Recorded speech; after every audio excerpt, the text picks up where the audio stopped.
कुछ हमने बदल कर देख लिया, पर अब थोड़ा सा अपने आप को बदलो।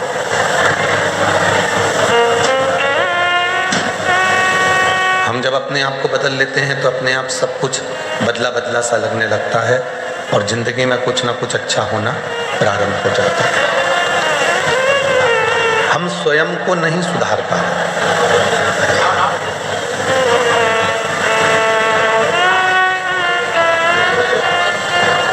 कल भी कथा में कहा था, हम कहते बच्चों से हैं कि थोड़ा ध्यान से पढ़ो। कल भी कथा में कहा था कि हम किसी व्यक्ति से कहते हैं कि ध्यान से काम करो,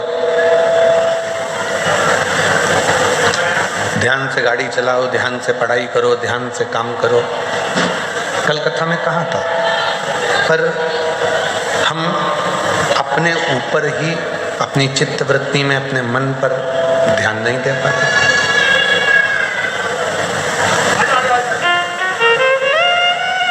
शिवलिंग के सामने, मंदिर में या घर में,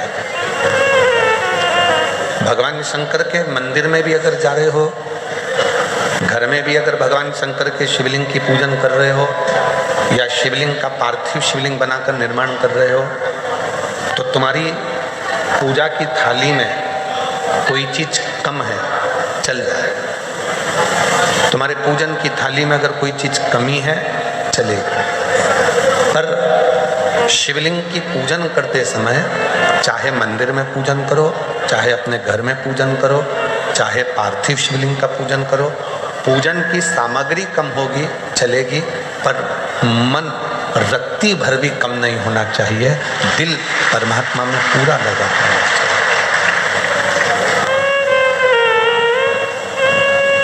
24 घंटे नींद भजन करना मत करो। 12 घंटे भी आपको भगवान का भजन नहीं करना, मत करो। हम नहीं बोलेंगे कि तुम 12 घंटे करो कि 10 घंटे करो कि 20 घंटे करो, आपको मत करो। आप 5 घंटे भी अगर भगवान का भजन नहीं कर पाए तो मत करो, कोई बात नहीं। आप 3 घंटे भी भगवान का भजन नहीं कर पाए तो कोई बात नहीं। पर शिव महापुराण की कथा कहती है कि 24 घंटे जाने दो, 12 घंटे जाने दो, 3 घंटे जाने दो, पर 1 मिनट भी अगर आप शंकर भगवान के सामने बैठे हो और उसकी स्मरण कर रहे हो, तो उस स्मरण में तुम्हारा ध्यान फिर बटना नहीं चाहिए। तुम्हारा ध्यान परमात्मा की ओर पूरा केंद्रित होना चाहिए, पूरा केंद्रित।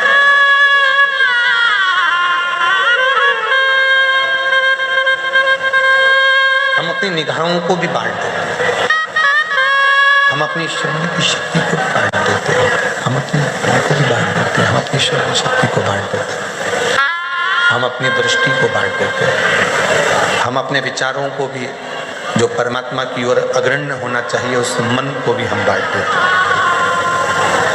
आज कथा का विराम दिवस है। स्वयं तुमरुका जी ने भगवान शंकर से एक वर मांगा था। जब ईश्वर जी और गोरा जी बनकर कथा की शुरुआत हुई थी और जब चंचुला का पति बिंदु प्रेत योनि से छूट गया था, चंचुला खंड सौभाग्यवती धारण कर ली थी, तब तुमरुका जी ने भगवान शिव जी से हाथ जोड़कर कहा था कि ये कथा तो विराम हो रही है और आज कथा का विराम हो जाएगा। ये तुमरुका जी कहे शंकर भगवान से, कथा तो विराम हो रही है, पर मुझे एक वर दे दो। शिवजी ने पूछा कौन सा वर? तुमरुका जी बोले बस एक वर ये दे दो कि जैसे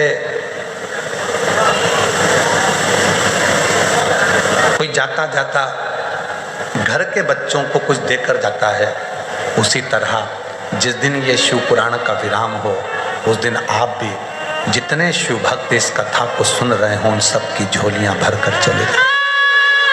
ये वर दे दीजिए।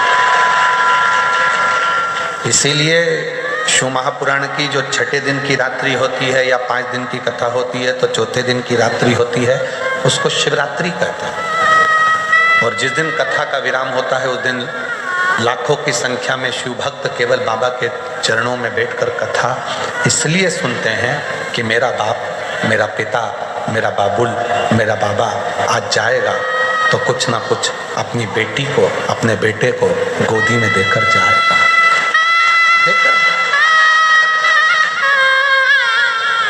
जिस कामना से आप कथा सुन रहे हैं, जिस भाव को रखकर आप कथा सुन रहे हैं, जिस विश्वास को रखकर आप कथा सुन रहे हैं, वो विश्वास आपके जीवन में सुख प्रदान करता है, सुख देता है,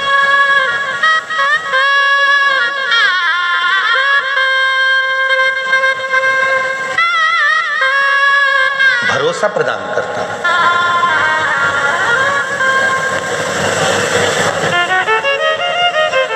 कल हमको, आज भी हमको लेकर आए मित्तल साहब, गाड़ी ड्राइव करी आपने, और कल लेकर आ रहे थे तो मित्तल साहब कह रहे थे कि गुरुजी जितने शुभ भक्त आए हैं इनके अंदर विश्वास बहुत है।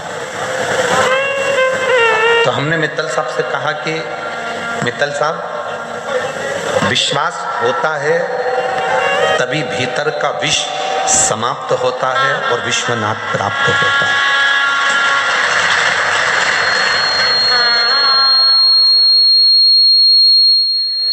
अगर विश्वास नहीं होगा तो भीतर का विष समाप्त नहीं होगा, विष समाप्त नहीं होगा तो विश्वनाथ नहीं मिलेगा, तो विश्वनाथ नहीं मिल सकता।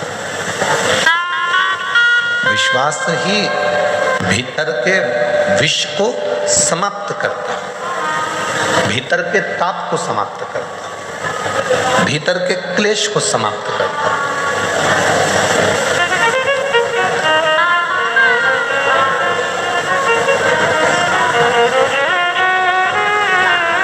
एक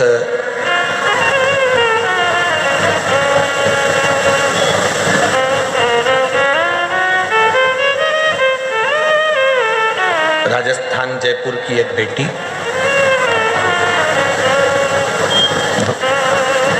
वनीता करके उसका नाम है, और उस बेटी को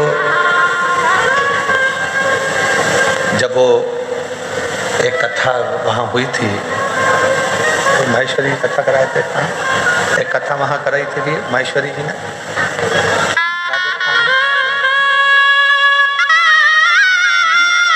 तो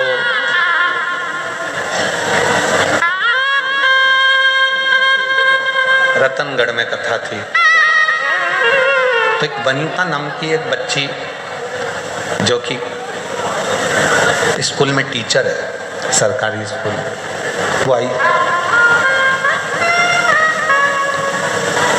समिति वालों से उसने निवेदन करा माहेश्वरी जी से कि मिलवा दीजिए, मिलवाए।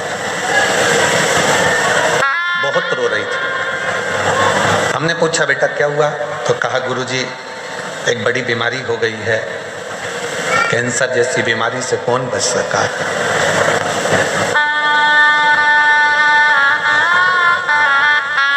हमने कहा कौन से स्टेज की है, तो कहा 4th स्टेज। बच्चे, तो कहा अभी 1.5 साल का लड़का है। हमने कहा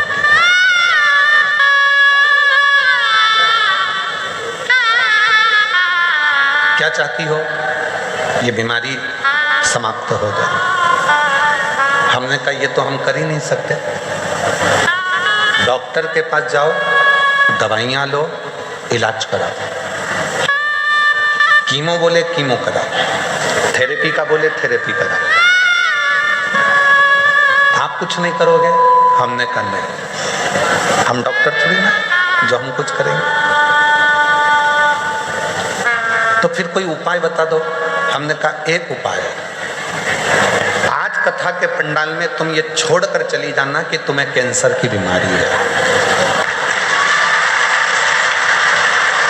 और आज से जिंदगी ऐसी जीना कि मुझे कोई बीमारी है ही नहीं।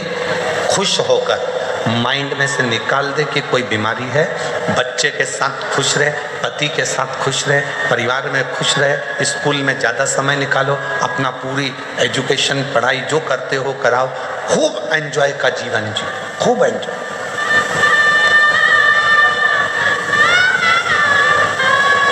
और वही बच्ची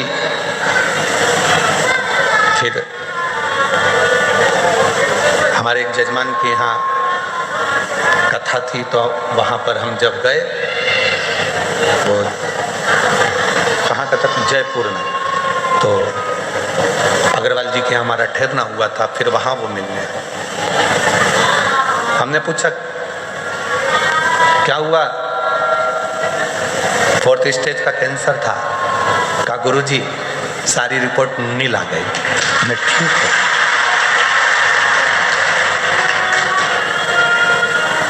मेरी जीजियों, मेरे जीजाओं, मेरी बेटियों, मेरे बेटाओं, एक बात याद रखना, बीमारी को माइंड में बिठा लिया तो बीमारी तुम्हारा पीछा कभी नहीं छोड़ने वाली। बीमारी को माइंड से निकाल दिया तो बीमारी भी सोचती है ये तो मुझे झेल ही नहीं रहा, तो मैं दूसरे के पास चले जाऊं।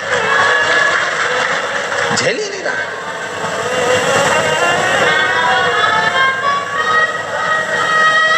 हो सकता है हमारी बात का लोगों को बुरा लग जाए, पर बोलो तो हम कह देते हैं, बोलो तो हम बोल दें। हो सकता है हमारी बात का लोगों को बुरा लग जाए, पर उसका उत्तर पूरा बड़ौदा और गुजरात देना, अगर कोई प्रश्न करे तो दे दोगे। बीमारी और गर्लफ्रेंड एक जैसी होती है।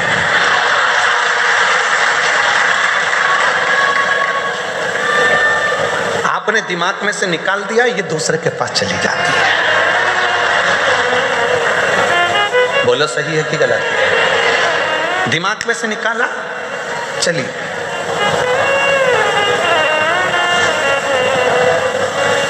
जब तक झेलते रहोगे तब तक उसके मोबाइल का बैलेंस भी तुम्हें डलवाना है, घुमाने भी तुम्हें ले जाना है, अपनी बाइक पे बिठाकर चाउमीन भी तुम्हें खिलाना है, और लोचा भी तुम्हें कराना है। लोचा भी तुम्हें। अब और तुमने एक दिन मन में सोच लिया इतना पैसा तो मैं फालतू का खर्चा कर रहा हूँ, मेरे मम्मी पापा जिससे मेरी शादी कराएंगे वो मुझे जब मिलेगी, और इतना मैं जब उस पर खर्च करूँगा तो मेरी ज़िंदगी संवर जाएगी, वो मुझे प्यार करेगी। खत्म खत्म। उसने सोचा मैं क्या करूँ, तो मैं दूसरी जगह। बीमारी भी ऐसी है।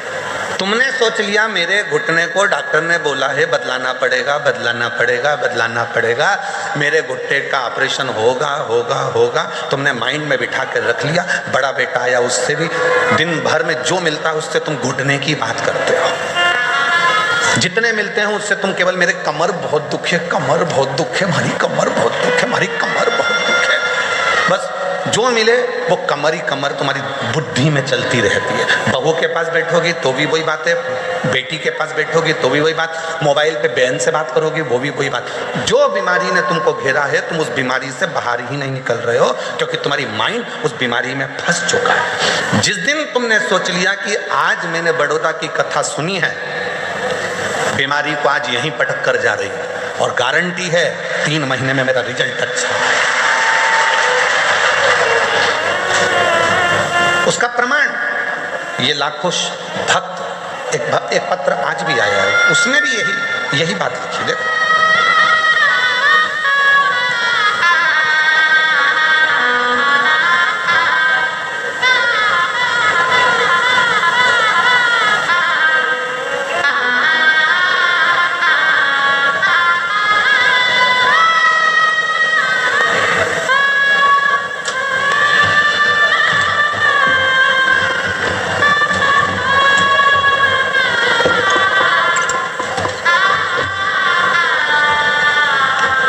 मेरा नाम सुरेखा यशवंत पाटिल है। धनलक्ष्मी पार्क, कपुराई चौकड़ी, बड़ोदरा की रहने वाली हूँ। कहीं बैठी हो तो आकर एक बेलपत्र ले जा सकते हैं। मैं क्या वर्णन करूँ मेरे महादेव गुरुजी। एक लोटा जल सारी समस्या का हल। मैं आपकी हर कथा में सुना था, कंकर शंकर में शंकर है। मेरी बेटी को सूरत की कथा से पहले गर्दन के पास में बड़ी गठान हो गई थी। डॉक्टर ने चेक करने के बाद पता चला ऑपरेशन करना पड़ेगा और गठान निकालना पड़ेगी। मैंने अपनी बेटी को बोला, डॉक्टर और कुछ भी बोले तो उन्होंने कह दिया कि ये गठान ठीक नहीं है। गठान बड़ी हो चुकी है, ऑपरेशन कर कर गठान की जांच होगी और ये गठान वो वाली नहीं है, ये गठान बड़ी बीमारी को सूचित करती है। मेरी बेटी फूट फूट कर रोने लगी। मैंने अपनी बेटी से कहा कि तू शिवालय जाना चालू कर दे, सूरत की कथा में रोज जाना प्रारंभ किया। पंडाल में मिट्टी को रोज लगा लेती थी अपने गले में, निवेदन करती बाबा से। और दूसरी बात, जैसे ही कथा पूरी हुई उस गठान की फिर वापस जांच कराने के लिए सोनोग्राफी के लिए गई और बाबा ने ऐसी कृपा कर दी कि उसकी पूरी गठान गल गई और रिपोर्ट नॉर्मल आई। गुरुदेव 15 दिन, देखो उसने लिखा, 15 दिन बाद बाबा ने ऐसा क्या चमत्कार किया कि रिपोर्ट निकालने के बाद रिपोर्ट नॉर्मल आई और उसके बाद भोले बाबा पर खुद से ज्यादा विश्वास बढ़ गया, खुद से ज्यादा।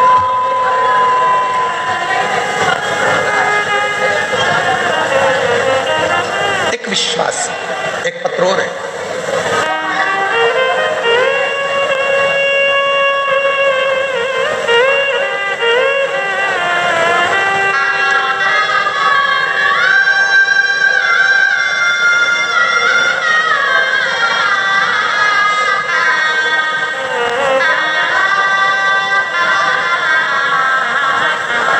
ममता बेन कच्छर में आजवा रोड कमला नगर की रहने वाली हैं, कहीं बैठी हो तो आ सकते हैं। एक लोटे जल का मैं क्या वर्णन करूं। मेरी मम्मी सविता बेन का हाथ, उन्हें 2022 में पेट में दर्द शुरू हो गया था, तो हम सब भाई बहन ने उन्हें अस्पताल ले जाकर चेकअप कराया।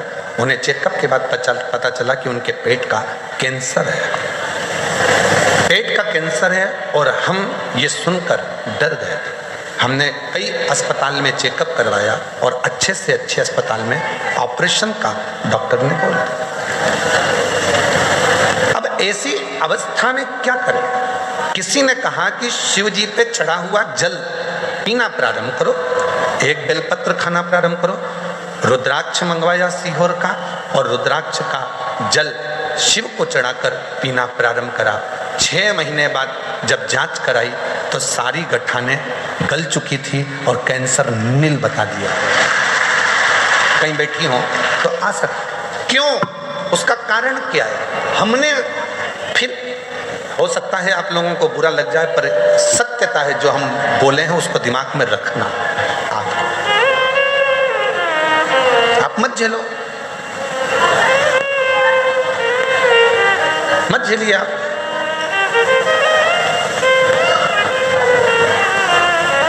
चलो जाने तो, अब ये बात भी जाने तो, आप तो छोटी सी बात पे आप, कोई व्यक्ति आपको बार बार आपके पास में आ रहा है और आपने उसको झेलना बंद कर दिया तो वो दूसरी जगह चला जाए। मत झेलो बीमारी को। जब तक तुमने झेल कर रखा है, दिमाग में बना कर रखा है, वो बीमारी तुमको घेर कर रखेगी। और जिस दिन तुमने बीमारी को अपने दिल और दिमाग से निकाल दिया कि मैं एकदम ठीक हूँ, आई एम फाइन, मुझे कोई ना, मैं स्वस्थ। फोन कर कर बहन पूछेगी क्यों, तेरे पाँव का दर्द कैसा है? तो बोल रही थी घुटने का ऑपरेशन। अरे काय का ऑपरेशन? भोलेनाथ जी को लोटा भर के जल चढ़ाती हूँ, पी जाती हूँ, बाबा ने मेरे को ठीक कर दिया। तुमने अपने मुख से कहना प्रारंभ कर दिया, मैं ठीक हो गई, मैं ठीक हो गई, मैं ठीक हो गई, तो 24 घंटे में से एक क्षण के लिए सरस्वती हमारे मुख से निकलती है और तुम्हारी वाणी सिद्ध हो जाएगी और तुम ठीक हो जाओगे। और तुम दिन भर रोते रहोगे, भगवान सारा दुख तूने मुझे ही दे दिया, भगवान सारा दुख मुझे ही दे दिया। दिन भर यही बात के लिए रोगे तो भगवान भी कहेंगे और बच्चा कुचा किसी का दुख हो तो इसी को दे दो। तो कचरे का डिब्बा दिखता है तो कचरा डालने की याद आती है। बोलो बोलो, ईमानदारी से बोलो, जरा सही बोलो। जहां कचरे का डब्बा दिखेगा वहां। और तुम देखो रोड के किनारे अगर तुम किसी ऑफिस में जा रहे हो तो लोग जहां थूक देते हैं ना, तो उसको देखकर तुम्हें भी थूकने की याद आती है। बोलो बोलो, सही है कि गलत है? उसी तरह सारा दुख तुमने अपने अपने ऊपर, भगवान तूने मुझे दुख दे दिया, भगवान सारा दुख मुझे ही दे दिया, भगवान इतनी परेशान। तो भगवान कहेंगे जब सब यहीं थूक के जा रहे हैं तो अपन और कचरा इतना पड़ा है तो और पटक दो, उसमें क्या दिक्कत लग रहा है। पर तुमने उस कचरे को साफ कर दिया, थूकों को साफ कर दिया, फिर किसी की हिम्मत नहीं है कि वहां कोई कचरा डाल दे, क्योंकि वहां कचरे का डब्बा है ही नहीं, तो कचरा क्या खाते देगा, जब है ही नहीं तो फिर क्या लगेगा।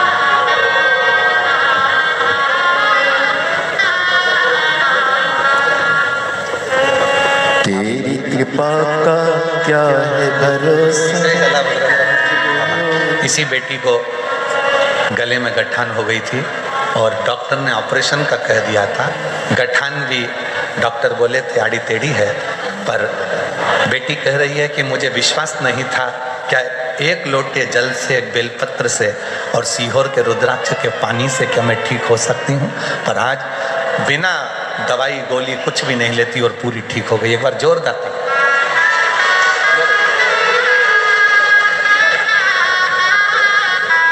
जिस पर भी हो गई तेरी कृपा करना, भव पार हुआ,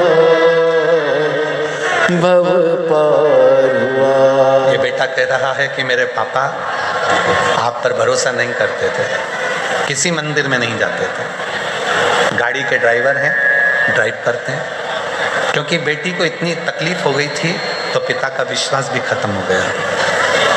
जब पहली बार सीहोर गए बेटी को लेकर तो वहाँ बोल कर आए थे, अगर तू सच्चा है तो मैं कंकर लेकर जा रहा हूँ, मेरी बेटी ठीक हो जाए, तुझे मानूंगा। बेटा बता रहा है अब अगर सवारी को भी लेकर जाते हैं तो कथा होती है 1 बजे से 3 बजे तक या 4 बजे तक, तो उस कथा को गाड़ी को साइड लगाकर यात्री को भी सुनाते हैं और खुद भी सुनते हैं, तब गाड़ी को आगे। विश्वास छोड़ो।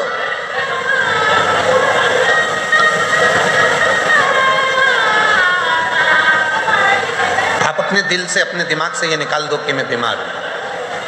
कई बेटियां कहती हैं क्या मेरी सरकारी नौकरी लगेगी। हम उनसे पूछते हैं तुम सरकारी नौकरी करोगे? हाँ। लगेगी? हाँ। कोई उपाय? तो हम बेटियों से, बेटाओं से कहते हैं अगर सरकारी नौकरी चाहते हो, तुम कहते हो कि कोई उपाय, उसका एक ही उपाय है, अपनी मेहनत को 4 गुना बढ़ा लो, रात दिन एक कर दो, परिश्रम खूब करो, और आखिरी में जिस दिन कंपटीशन एग्जाम में बैठो, एक बेलपत्री पर शहद लगाकर शंकर को चढ़ाकर चले जाओ, फिर वो कार्य बाबा संभाल।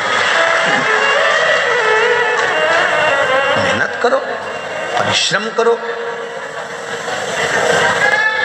अब हम मेहनत भी नहीं करें, परिश्रम भी नहीं करें और सोचे कि सीहोर वाले बाबा जी ने कहा है तो मेरा जॉब लग जाएगा, नौकरी लग जाएगी, नहीं लगे। मेहनत आपको करना पड़ेगा, परिश्रम आपको करना पड़ेगा। अजय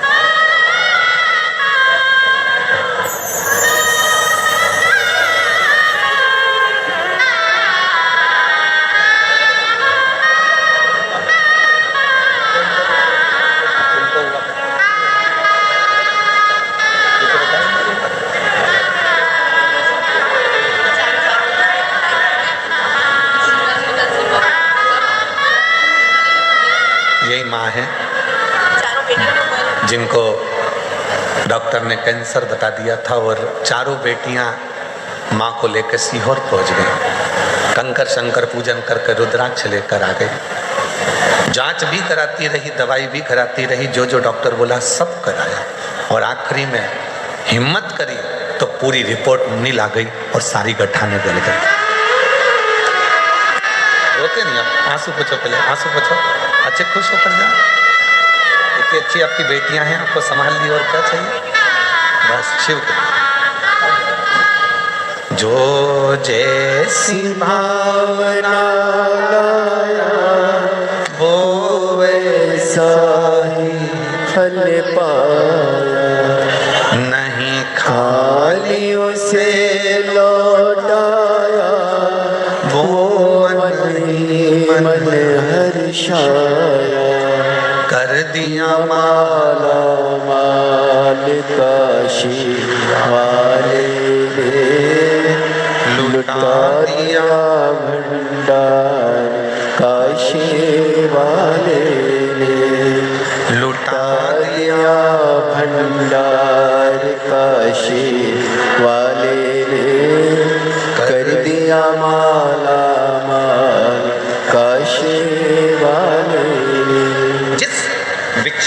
तुम्हारी चित्त वृत्ति में तुम लेकर आओगे, तुम वैसे हो। सोच लिया कि सरकारी नौकरी करना है, मिलेगी, मेहनत करना पड़ेगी, परिश्रम करना पड़ेगा।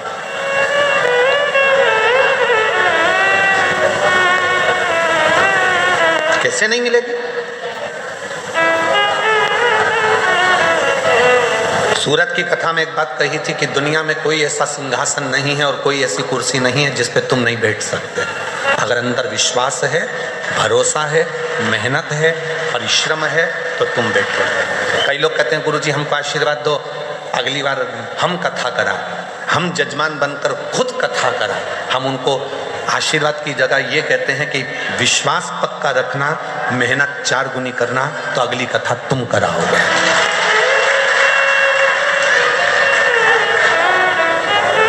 हम मेहनत ही ना करें, परिश्रम ही ना करें और सोचें कि सब कुछ मिल जाए, तो नहीं मिल सकता। सियोर वाले महाराज जी के पास में ऐसी कोई ना तो भभूति है, सियोर वाले महाराज के पास ना कोई ऐसा टोना है, ना कोई ऐसा टोटका है कि हम तुमको दे दें और तुम्हें गड़ा हुआ सोने के हंडे मिल जाए।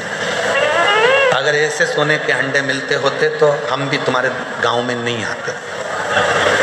क्यों आते? बोलो सही है कि गलत है? मेहनत करना है, परिश्रम करना है, और वो मेहनत, वो परिश्रम एक दिन तुम्हें उन्नति की उस सीढ़ी पर लेकर जाएगा जिस पर तुमने कभी सोचा ही नहीं था। तुम्हें पता कोई साधन नहीं। एक चने बेचने वाले का बेटा हूं, पिताजी चने बेचते थे।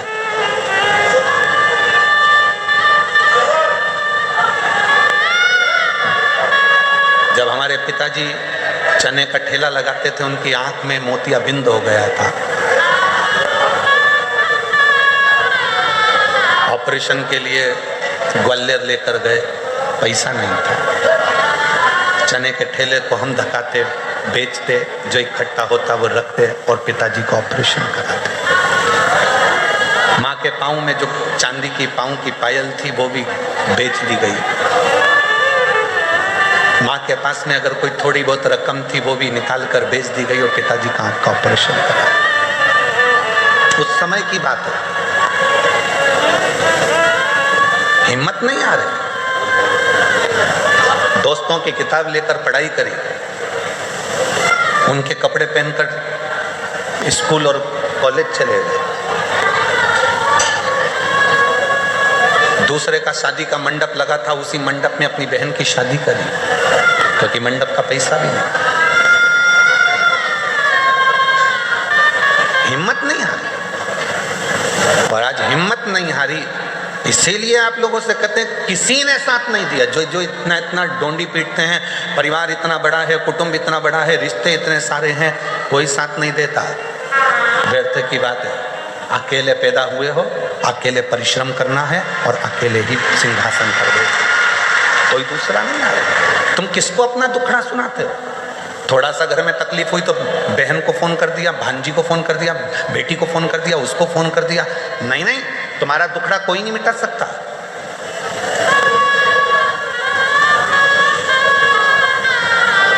अगर तुम अपनी बेटी को फोन करके भी बोल दोगे कि तेरी भाभी परेशान कर रही है, कौन सी ननंद है, तो छाती पर आकर कह दे भाभी तुम मेरी बहन मम्मी से क्यों लड़ रहे हो? दम चाहिए। वो भी किसी की बहन है, वो भी किसी की बेटी है, वो भी बोल सकती है, उसमें भी सामर्थ्यता है। इसलिए किसी को अपना दुखड़ा मत कहो। दुखड़ा कहना है, एक लोटा जल लेकर शंकर जी के मंदिर में जाकर, वो जगत का बाप है, उससे इतना जरूर कहो कि बाबा मेरी जिंदगी के सारे दुख काट देना, कोई बुरा नहीं है।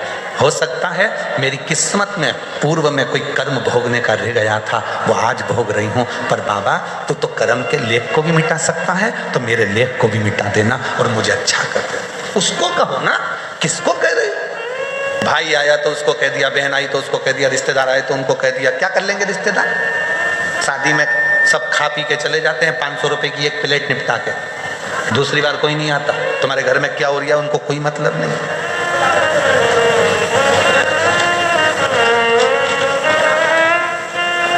अदालत में जब तलाक का केस चलता है, कोई रिश्तेदार अगर खड़ा नहीं होता, बाप खड़ा है, माँ खड़ी है, बेटा खड़ा है, बेटी खड़ी है, बस वही खड़े हैं, बाकी का कोई नहीं आता। कौन आएगा?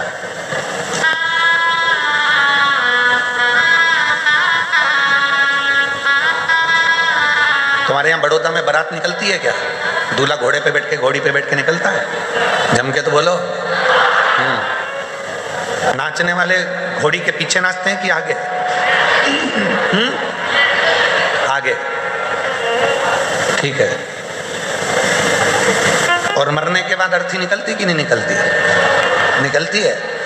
परिवार वाले आगे नाचते हैं कि पीछे? जितने परिवार वाले रिश्तेदार होंगे शादी में, खुशी में, सब आगे होंगे, और दुख आया तो सब पीछे होंगे। अकेले आगे चलना है, अकेले आगे चलना। खुशी है तुम्हारे यहाँ, धन है तुम्हारे पास में, बहुत खुशियां हैं, सारे रिश्तेदार आगे आगे नाचेंगे। मैं रसगुल्ला ला दूं, मैं जलेबी ला दूं, मैं ये ला दूं, मैं वो ला दूं, मैं ये कर दूं, कपड़े पहना दूं, चेन पहना दूं, अंगूठी पहना दूं।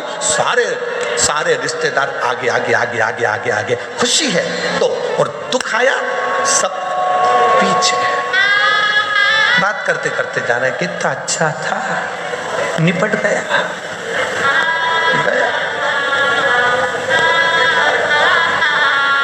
कौन आया? कौन आया? फिर तो कह देंगे देखो हम मरे का भोजन नहीं करते, इसलिए हम 12वें में नहीं आते। और वही मरा हुआ व्यक्ति का धन खा गए, संपदा खा गए। तेरे पास में मेरा लड़का देकर गया था, इतना पैसा नहीं रिहा तो तू लौटा दे। वो देने का नाम नहीं। हम 12वें का भोजन नहीं खाते, बाकी का सब खा जाते हैं, बस वो ही नहीं खाते।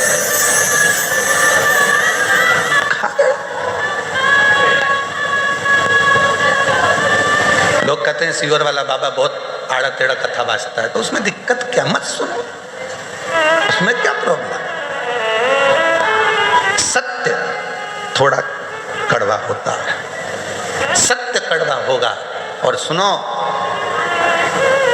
दवाइयाँ धीरे धीरे असर करती है, और एक इंजेक्शन अच्छा जोरदार लग जाए ना, जोरदार, फिर वो असर कर जाता।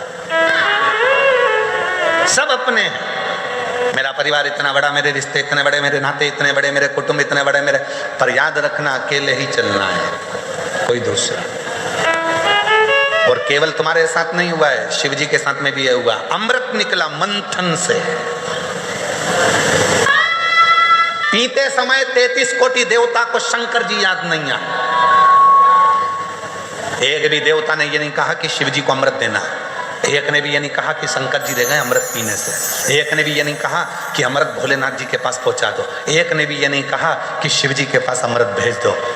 पार्वती जी तो इंतजार कर रही थी, तुम्हारे इतने सारे परिवार वाले कोई अमृत लेकर आएगा? एक नहीं आया। एक आए कब? जब विष निकला, कोई नहीं पिया। न पृथ्वी ले, न आकाश ले, न पताल ले, न कोई ले, कोई लेने को तैयार नहीं हुआ, ना देवता ले। तब पूछा फिर इसको किसको दें, किसको दें? तो कहा एक काम करो कि वो शंकर जी के पास भेज दो। शिव जी विष? हाँ ले जाओ। शंकर जी के पास पहुंचे विष लेकर, तो भोलेनाथ जी ने कहा ठीक है लाओ मुझे दो। पार्वती कहती है कैसी बात करते हो, अर्धांगिनी हूं तुम्हारी, अमृत लाते तुम्हें अपने पति को पिला देती, विष मेरे पति को दे रहा हूं?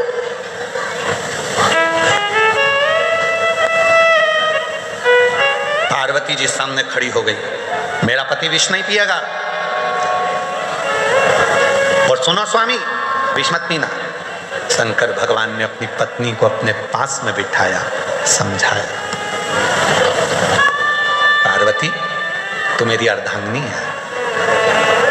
एक चतुर पति, जब परिवार के लोग धोखा करते हैं, पत्नी अंदर से कछोटती है, इतना सबके लिए करा, उसके बाद भी तुम्हारी जिंदगी में दुख ही लिखा। तब भी चतुर पति अपनी पत्नी के कंधे पर हाथ रखकर समझाता है, तुझे तेरे पति पर विश्वास नहीं है क्या? ऐसे बंगले गाड़ी अगर ले भी जाएंगे तो अपने पति पर भरोसा रखना, 4 फैक्ट्रियां और खोल दूंगा, उतना बल है अगर तेरा साथ मेरे साथ है। अगर तेरा साथ मेरे साथ है तो 4 फैक्ट्रियां 4 दुकान और खोल दूं। बच्चों का क्या होगा तो उसकी चिंता मत कर। मैं जब आया था बड़ौदा में तो मेरे पास भी कुछ नहीं था, उसी ने तो मुझे दिया है। अगर ये खा भी लेंगे तो मेरे ललाट पर लिखा हुआ कोई नहीं लेकर जाएगा, वापिस जोड़कर आगे बढ़ जाऊंगा। जाने दो। शिव जी ने धर्मपत्नी के कंधे पर हाथ रखा, मां जगत जननी पार्वती के कंधे पर हाथ रखकर शिव जी कहते हैं, पार्वती तू कह रही है कि विष नहीं पीना? पार्वती मालूम है तुझको, तो जगत जननी है, जगत जननी है, और मैं देवों में देव महादेव हूं। अगर कल की ठंडी रोटी बहुएं नहीं खाती, माँ रसोई घर में देखकर आती है कि रोटी कितनी बची है, और आते से जब बहू गरम गरम खाना अपनी माँ के लिए लेके आती है, सास के लिए, तो माँ रोटी निकाल कर दे देती है, बेटा मुझे ठंडी अच्छी लगती है। क्या माँ को ठंडी रोटी अच्छी लगती है? नहीं, सब गरम खा रहे हैं तो सास को भी गरम रोटी अच्छी लगती है, पर उसको मालूम है टिफिन में रखी है, बाद में फेंका जाएगी, कहीं बाहर जाएगी, कोई को देना पड़ेगी, उससे अच्छा है ठंडी रोटी मैं खा लूं। वो खा जाती है। तो तू तो माँ है पार्वती, तू जगत जननी है पार्वती, और तू कह रही है कि मैं विष ना पीऊं। शिव जी ने जब अपनी धर्म पत्नी को समझाया, मौन हो गई मेरी मां जगत जननी, मौन। आंख से आंसू बह रहे थे मां के। शिव जी बोलते हैं, एक बात बोलूं पार्वती? बोलो। तेरे बिना तो मैं विष भी नहीं पी सकता, तेरे बिना तो मैं विष भी नहीं पी सकता।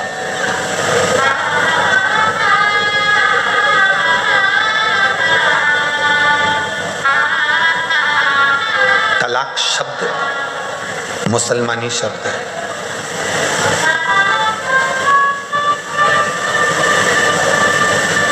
मुसलमान जितने भी पति पत्नी के विच्छेद कराने वाले जो शब्द हैं, ये सब दूसरों के हैं। हमारी भारतीय परंपरा में, सनातन धर्म में एक भी ना तो मंत्र ऐसा है, ना कोई साधना ऐसी है, और ना कोई नियम ऐसा है कि पति पत्नी को कोई अलग कर सके। पति पत्नी 7 जन्म तक एक दूसरे के हैं, बस उनके विचार मिलने चाहिए। ये सब शब्द दूसरों के हैं।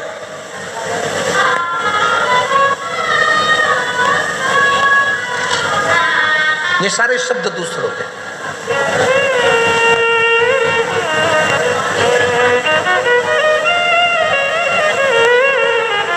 क्यों चिंता करते हो? तू बोल, मैं तेरे बिना तो विष भी नहीं पी सकता पार्वती, तू बोलेगी तो मैं विष पीऊंगा। ठीक है। पार्वती जी ने कहा, गणेश जी, कार्तिकेय, अशोक सुंदरी, जया, विषहरा, सामरी बारी, दौतली देव, इन सब बच्चों को दूर कर दो, नंदी को भी दूर कर दो, तब विष पीना। इनको मालूम पड़ेगा कि हमारे पिताजी को देवताओं ने विष दे दिया था और खुद ने अमृत पी लिया था, तो इनके मन में गलत भाव आ जाएगा। दूर करो इनको, दूर कर दिया था, सबको भेज दिया। गणेश जी चले गए, अष्टविनायक बनकर बैठ गए। कार्तिकेय गए, श्री सेलम पर जाकर बैठ गए। अशोक सुंदरी काशी में जा गए। जया, विषहरा, सामली बारी, दौतली देव हरिद्वार पहुंच गए। सब चल। नंदी बचा था। शिव जी ने कहा, नंदी विष पीऊंगा, तुझे अच्छा नहीं लगे, तू जा।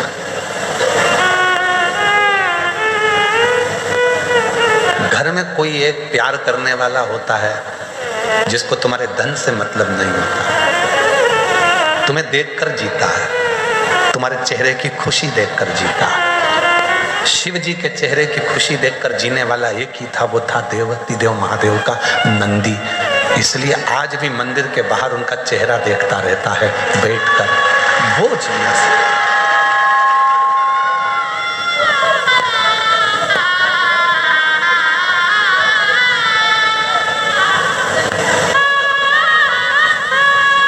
चेहरे पर दुख नहीं देख सकता। परिवार में कोई एक व्यक्ति, या तो तुम्हारा मित्र, दोस्त, सखा, पुराना कोई हो या अभी का कोई हो, या कोई ऐसा हो जो कोई परिवार में, कुटुंब में, रिश्ते में, नाते में, दोस्तों में, मित्रों में, तुम्हारे बेस्ट फ्रेंडों में, कोई तुम्हारे नौकर में, चाकर में, कोई काम करने वालों में, कोई तुम्हारी ड्राइविंग करने वालों में, कोई तुम्हारी फैक्ट्री में काम करने वालों में, तुम्हारे घर में रोज आने जाने वालों में कोई एक ऐसा होगा जो तुमको बहुत प्यार करता होगा।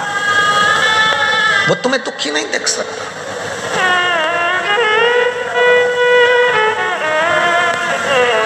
नंदी जाओ। नंदी कहते मैं नहीं जाऊंगा, तुम विष पियो। पार्वती जी ने पूछा तो शिव जी का कहना नहीं मानेगा? नहीं, विष पीने के बाद हो सकता है इनको चक्कर वक्कर आ गए, गिर पड़ गए तो मुझे लेके भगना पड़ेगा ना हॉस्पिटल। ड्राइवर का होना और गाड़ी का होना तो जरूरी है ना। शिव जी मुस्कुराकर बोले मैं विष पीऊंगा, थोड़ा बहुत गिर गया तो नंदी बोले आपके पास रहकर चिंता मत करो, थोड़ा बहुत अगर विष नीचे गिर भी गया, आप चाहते हो ना किसी को नहीं मिले, मैं बैठा हूं, जो गिरेगा ये नंदी चाट जाएगा, नंदी चाटेगा, आप चिंता मत करो। कभी कभी जिंदगी में ऐसा समय आता है जो सज्ञ हैं वो 500 रुपये नहीं देते। जिस ड्राइवर ने, जिस वर्कर ने, कोई मित्र ने, जिसके पास कुछ भी नहीं था, जो तुमसे प्यार करता है, वो कह देता है साहब चिंता मत करना, आप आंटी जी चिंता मत करना, मैं तुमको ला कर देता हूँ, तुम तो तुम्हारा काम करो, बेटा तुमको पढ़ाई करना है, कोई नहीं देगा ना, मैं दे दूंगा, तुम चिंता मत करो। साधारण व्यक्ति जिससे सोचा ही नहीं था, प्रेम था उसके अंदर, उसने अपनी तनख्वाह में से, अपनी जेब में से ला कर दे दिया, ये लो, दुखी मत हो, दुखी मत हो। नंदी तुम विष पियो, गिरेगा मैं चाटे। पार्वती जी के चेहरे पर मुस्कुराहट आ गई। कोई स्नेह करने वाला हो तो नंदी तेरे जैसा हो, किसी को नहीं देखता, केवल शिव को देखता, केवल शिव।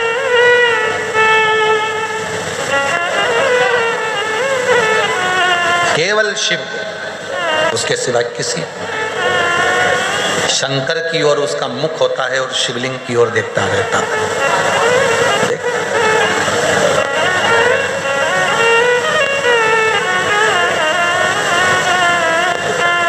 देखता। कभी जिंदगी में कोई अच्छा मित्र, कोई जीवन में अच्छा सखा एक ऐसा होता है जो तुम्हारे पीछे खड़ा होता है, पीछे।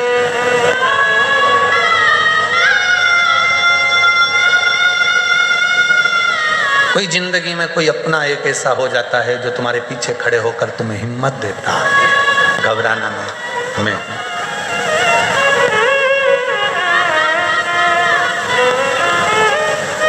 लोग धर्म पत्नी को केवल धर्म पत्नी मानते हैं और उसको सोचते हैं कि करवा चौथ आएगा तो साड़ी मांगेगी, जेवर मांगेगी, रकम मांगेगी। कभी विचार करना, वो जेवर, वो साड़ी, वो रकम अपने लिए नहीं मांगती है। उसको मालूम है जिस दिन मेरे पति पर अगर थोड़ा भी दुख आया तो मेरे जितने जेवर हैं वो इसी के काम आने वाले हैं, मेरे लिए इसी के काम।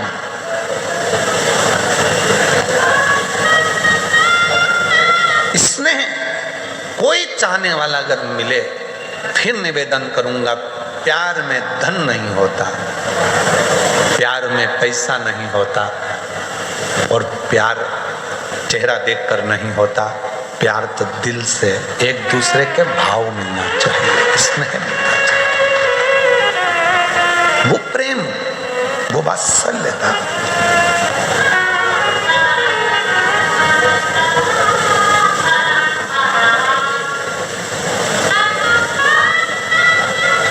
हम जिन मित्रों की किताब लेकर पढ़ते थे, हम जिन मित्रों के कपड़े पहनकर स्कूल चले जाते थे, उन मित्रों के भी रिश्तेदार कहते थे तेरे कपड़े मत दिया कर इसको।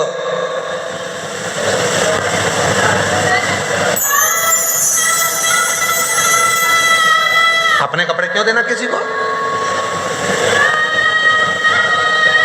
उसके घर में खाने का नहीं है, तू उसके कपड़े पहनेगा तो तेरे घर में भी कुछ नहीं बचेगा।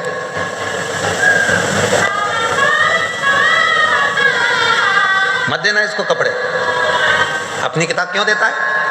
बहुत सारे मिलते थे, फिर भी एक हमारा मित्र ऐसा था कि वो चुपचाप से स्कूल के बैग में कपड़ा फंसा कर लाता था, शर्ट, और ला कर दे देता था, आज ये वाली शर्ट पहन के चले जाना एग्जाम में, तेरी क्लास अलग है, मेरी क्लास अलग है, चले जा। कोई चाहने वाला चाहिए। जो धन, उस समय पर धन नहीं था तो भी तो प्यार करने वाला था, प्रेम करने वाला था। कोई चाहने वाला चाहिए, स्नेह करने वाला चाहिए, तो प्रेम धन से।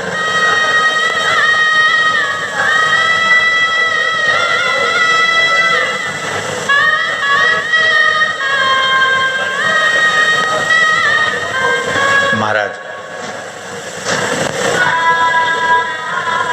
जब स्नेह पार्वती जी ने देखा शिव जी को कि शंकर भगवान विष पीने की तैयारी में है, पार्वती जी ने विचार कर लिया मेरे पति विष पिएंगे, मैं क्या करूं? आद्य शक्ति जगत जननी जगदम्बा दुर्गा भवानी जैसे ही शिव विष पी रहे थे, पार्वती जी उनके कंठ में जाकर बैठ गई। मां पार्वती कंठ के अंदर विष को नीचे उतरने ही नहीं दिया। उतरता तो मरते ना, उतरा ही नहीं।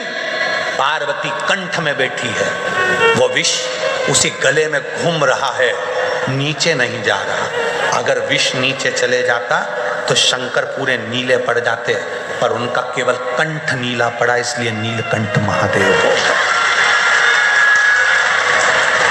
नीचे ही नहीं गिरने दिया, विष को जाने ही नहीं दिया, कंठ पर रोक दिया। मेरी जीजियों, मेरे जीजाओं, घर की एक धर्म पत्नी केवल ऐसी होती है, तुम्हें लगता है कि वो घर में रहती है तो बहुत ऐश और आराम की जिंदगी जीती है। तुम दुकान पर सर्विस में नौकरी पर रहते हो तो तुम्हें लगता है कि मैं ही थकता हूं, केवल मैं ही थक रहा हूं, और वो ऐश की जिंदगी जी रही है। एक धर्म पत्नी अगर सच्ची है ना, तुम्हारे लिए भोजन भी बनाती है, बच्चों का टिफिन भी बनाती है, पढ़ाती भी है, बुजुर्ग माँ बाप की सेवा भी करती है, और शाम को तुम्हारी दुकान से आने का, ऑफिस से आने का इंतजार भी करती है, भोजन भी बनाकर फिर रात्रि को तुमको देती है। उसका समर्पण, लोगों के ताने भी सुनती है, विष भी पीती है। वो सच्ची धर्म पत्नी। केवल विवाह हुआ, शादी हुई, एक आध बच्चे हो गए, 84 बात खड़ी हो गई और उसके पीछे तलाक हो रहा है, तो समझ लेना कि तुमने अपनी जिंदगी को भी सही जिया ही नहीं। और तुमको लगता है कि इस लड़के से तलाक ले लूंगी, दूसरी शादी कर लूंगी, या मैं इस लड़की से तलाक ले लूंगा, दूसरी शादी कर लूंगा। हो सकता है कि आने वाला समय कैसा हो, उसको निभाओ, समझो क्यों विवाद हो रहा, किस चीज के लिए, थोड़ा निभाओ, साधु।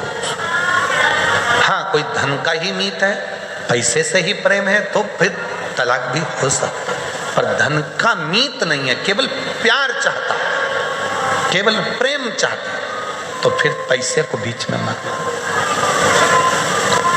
धन बीच में।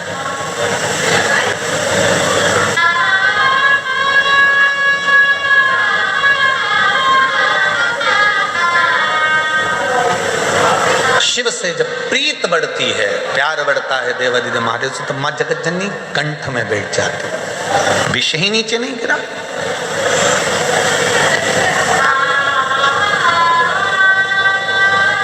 थोड़ा सा 2-4 बूंद नीचे गिरा तो मेरे नंदी ने उसको साफ कर दिया। आने ही नहीं दिया नीचे विश्व। पति से ज्यादा धर्म पत्नी को विष पीना पड़ता है। ताने किसको सुनना है? धर्म पत्नी को। घर में बच्चे नहीं होते ना, बेटे से कोई नहीं कहता, सब बहू कोई कोसते हैं, बच्चे ही नहीं हो रहा है, बच्चे ही नहीं हो रहा है, बच्चे ही नहीं हो रहा है, संतान ही नहीं है। पति को कोई बांझा नहीं कहता, औरत को ही लोग बांझ कहते हैं। पति का तो कोई नाम ही नहीं लेता कि कभी आज तक सुना कि इसको बच्चे नहीं होते, बांझा है। पर पत्नी को कह देंगे, कोस कोस के मार देंगे, बांझ है, बच्चे नहीं है, संतान नहीं है। मौसी आई तो के, मामी आई तो के, भाभी आई तो के, ननंद आई तो के, बच्चे नहीं है तो तुम्हारा दे दो, लग जाओ। बच्चे नहीं है, बच्चे नहीं है, बच्चे नहीं है। पति से कोई नहीं कह रहा, सारे दोष स्त्री को, सब विष उसको। खाने में नमक नहीं डला, इसको तो आता ही नहीं है। अरे भाई नहीं डला कोई बात नहीं, भूल गई होगी इतने काम में। नमक की कटोरी तेरे पास में रखी है ना, डाल ले, चम्मच से हिला ले और जितना ठूसना है ठूस ले। काय को माता बच्ची करती? नमक नहीं डला, उसके प्राण खा रही, इसको तो बनाना ही नहीं आता। इसके बाप के घर से कुछ सीख के ही नहीं आई सीख के मुंह चलाना। चलाए अगर वो चलाएगी ना तो फिर तुम्हारा मुंह बंद हो जाएगा। इसलिए जो सीख के आई, बहुत अच्छी बेटा, कम नमक डालना चाहिए, उसको मालूम है सास ज्यादा नमक खाएगी ऊंची नीची हो जाएगी। शक्कर कम डाली, कोई बात नहीं, शुगर ऊंची नीची हो जाए। अच्छा हम आपसे पूछें बड़ौदा वालों, बताना जरा, उत्तर देना। सब समझदार बैठे हो, उत्तर दे सकते हो। पहले के समय में, दादा परदादा के समय में शुगर की बीमारी थी क्या? जम के बोलो, नहीं। नाथद्वारा में, श्रीनाथ जी की हवेली में, सांवरिया सेठ में, सालासर जी में, बाबा जी के यहाँ जितने मंदिर थे, तिरुपति में चाहे जितने मंदिर होते थे, द्वारका नाथ में सबसे ज्यादा मीठा ही चढ़ता था, और चौगना मीठा। मावा 250 ग्राम तो शक्कर 2 किलो, इतना मीठा बनता था और इतना मीठा लोग खाते थे। बोलो सही है कि गलत है? शुगर की बीमारी होती थी? नहीं होती थी। क्यों नहीं होती थी? जितना मीठा वो खाते थे उतना मीठा वो बोलते थे। आज के समय में शुगर की बीमारी क्यों हो रही है? क्योंकि लोग शुगर खा तो रहे हैं पर जीवन से निकाल नहीं रहे हैं। शुगर का लेवल बराबर करिए, मीठा खाओ, मीठा बोलो। अगर मीठा बोलते रहोगे तो शुगर बाहर निकलती रहेगी। जिसकी शुगर नहीं निकलती वो नस में घुसते घुसते घुसते घुसते शुगर की बीमारी हो जाती है। इसलिए मीठा खाओ पर मीठा बोलो तो शुगर लेवल में चलती रहेगी, शुगर का लेवल बराबर चलता रहेगा। अब वो घुस रही है नस के अंदर, अब वो बाहर नहीं निकल रही तो वो खून में भरा गई। शुगर को तो बाहर निकालो ना, थोड़ी थोड़ी शुगर बाहर निकलेगी तो वो खून में नहीं जाएगी, वो खून में जा रही है। क्योंकि और शुगर की बीमारी कैसे होती है? अंदर से कुड़ते रहो कुड़ते रहो कुड़ते रहो, शुगर बीपी सब हो जाएगा। बाहर निकालो, स्माइल प्लीज, थोड़ा मुस्कुरा लो, शुगर बीपी सब लेवल में आ जाएगा। कोई बीमारी नहीं, एकदम आई एम फाइन, मस्त। आग लगे बस्ती में, अपन रे मस्ती में। करके देखना, मीठा खा भी लो ना तो थोड़ा मुस्कुराओ, हंसो, ठाका लगाओ, बच्चों के बीच में बैठो, खूब एंजॉय करो, थोड़ा बहुत साउंड तेज चलाकर नाच भी लो। तेरे डमरू साउंड चेक कर, तेज करा, थोड़ा एंजॉय कर लो। रसोई घर में अगर भोजन बना रहे हो तो फुल एंजॉय के साथ खूब एंजॉय, श्री शिवाय नमस्ते। बच्चे आकर चिल्ला रहे हैं, परिवार आकर चिल्ला रहा है, तो भोजन बनाने वाला आधा डिप्रेशन में पड़ा हुआ है, भोजन बनाएगा तो भोजन भी, फिर वो उसको भी गुस्सा आता है, और गुस्सा आता है तो फिर वो आटे पर गुस्सा निकलती है, आटे पर गुस्सा। और वो आटे पर गुस्सा निकला तो आटे की रोटी बनी और रोटी बन के सबको खिलाई गई। अब सब शाम को 4 बजे तक जैसे ही ऑफिस से आए सब आग बबूला। कहा हमारे घर में इतना गुस्सा कैसे आ गया? क्योंकि तुमने वो घर की बहू को इतना डिप्रेशन दे दिया, घर की माँ को इतना डिप्रेशन दे दिया कि वो पूरा आटे में, या फिर चाय बनाती है तो उसकी अदरक में ले वो अदरक को कूट कूट के पूरा गुस्सा निकाल देती है। और वही गुस्से की चाय तुम पी जाते हो तो पीते से आग बबूला, मेरा नाम चिन चिन चू। वही गुस्सा भरा गया। भर लो।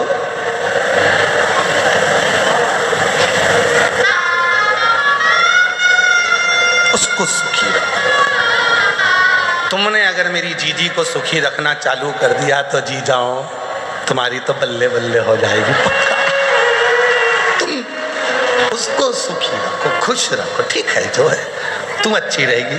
पार्वती मैया कंठ में बैठ गई, विष नीचे नहीं आने दिया, विष नीचे नहीं करने दिया। गिरे कैसे?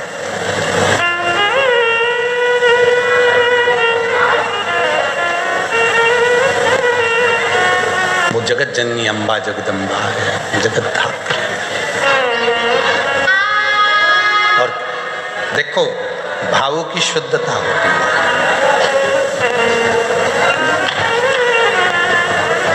अगर दिल में अगर परमात्मा बसा है तो तुम फिर कहीं पर भी बैठकर उसको बस सकते हो। कहीं वो एक गुजरात का एक गीत बड़ा सुंदर था, उसमें वो माताएं ने, जिनने भी वो गीत गाया है, उसमें बहुत पहले वो गीत चलता था कि पंछी डारे उड़ी ने जाए जे पावागढ़ रे, और माँ काली ने जय ने कीजे गर्भ।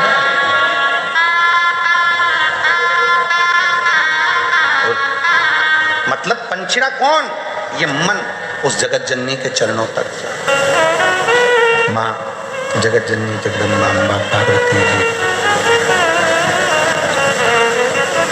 शिव जी के कंठ में जाकर विराजमान हो जाती हैं। भगवान शंकर के कंठ में जाकर बैठ जाती हैं। विष को ऊपर की ऊपर रोक लेती हैं, विष को रोक लेती हैं, विष को विष नीचे ही नहीं आ रहा। जगत के हित के लिए, जगत कल्याण के लिए भगवान देवाधिदेव महादेव ने विष पिया। दुनिया में कोई चीज भारी नहीं है, हर भारी चीज को हल्का समझो।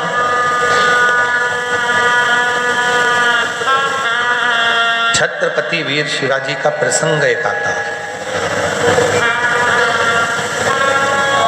जीजाबाई ने सामने देखा था कि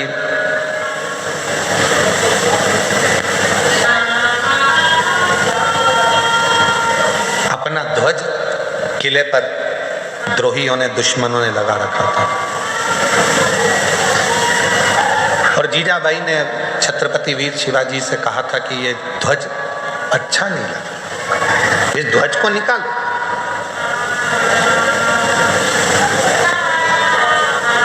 छत्रपति वीर शिवाजी ने कहा था, माँ सामने वाली जो विद्रोही हैं उनके पास में सेना बहुत है, भले सेना हो, तुम में बल कम है क्या? अपने आप को कभी दुनिया से कमजोर मत समझो।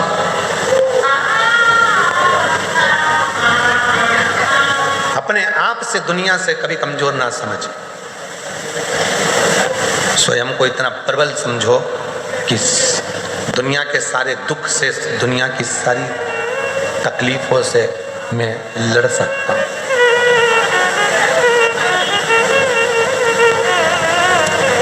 एक कथा आती है शिव महापुराण के अंदर कि तारकासुर, जिसने वर मांगा था कि मैं मरूं तो शिव जी के पुत्र के द्वारा मरूं। आवाज को सेट करिए, आवाज ठीक नहीं है।